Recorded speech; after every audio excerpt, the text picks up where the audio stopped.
Mm.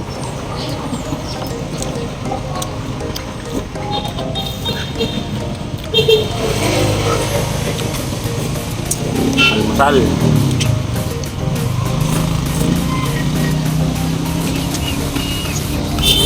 Alam na.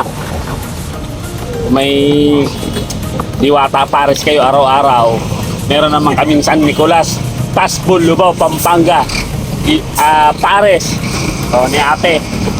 Dito na naman kami, ayan o. Oh. Hindi ko to tatantanan si ate hanggat dito nakikilala eh. Oh.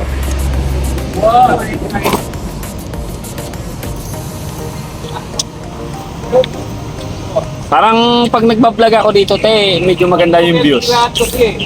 Oo. Sabi nga nakapanood,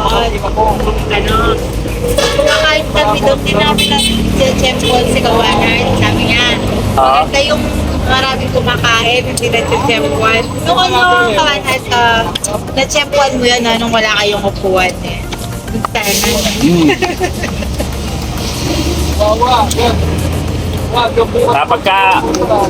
Pagka marami, text mo ko. Baka andyan lang sa tabi-tabi.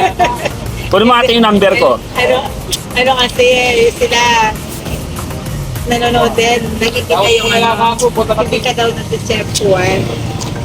Mga taga rito rin? O mga tayo rin yung iba? Tayo din.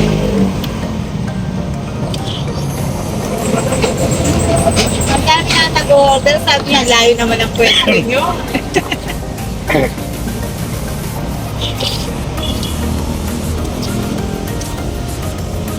Mga kapitbahay ko nagtatanong din, saan ba yung kinakainan mo araw-araw? Sabi ko sa Lubao yun. Ang layo.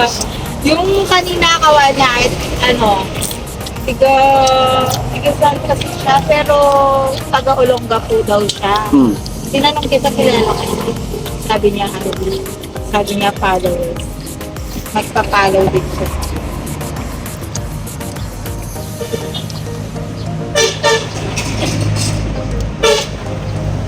Nagtatrabaho siya sa driver siya ng Hermosa, yung mga truck na Hermosa tile, sabi ko yan.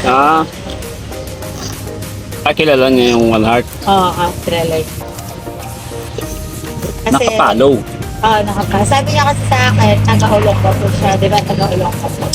Sabi ko yung vlogger na kumakain dito, suki namin, Sino man? Pinakita ko yung profile. Yung kilala ko yan sa